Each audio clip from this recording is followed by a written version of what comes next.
Joining us now on the phone is our justice correspondent, Bob Orr. Bob, what have you heard about this guy tonight?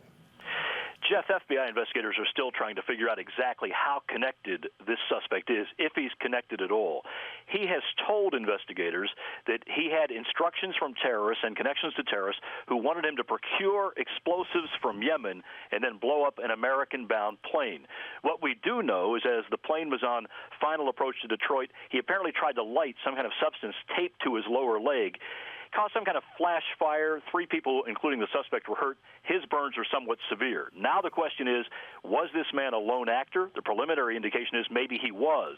But, of course, the FBI cannot take anything for granted, and they're looking now to see if he is further connected to Al-Qaeda or some other network. Yeah, so, Bob, you talk about those connections. He is claiming those connections, at least. Do we have any indication, further indication from officials there may be that Al-Qaeda connection?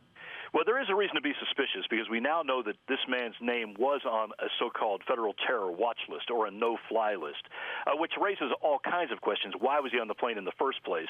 And when that manifest was turned over to U.S. authorities, why wasn't it discovered that he was on the plane?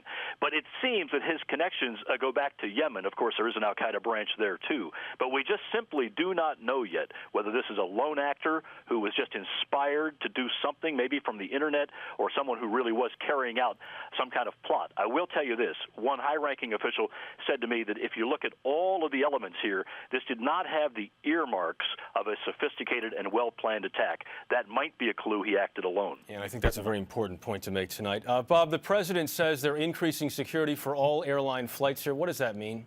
Well, first of all, please understand the security for aviation is very high. It's been at orange since 2006. There's an erroneous report out there that the level has been lifted to orange. It's already at orange. But what this will mean, undoubtedly, is that more and more people will be checked for explosive residue.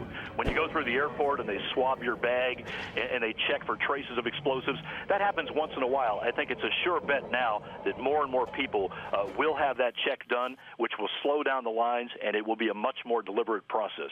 All right, Bob Orr, our justice correspondent, joining us on the phone tonight. Bob, some helpful information. Thank you very much.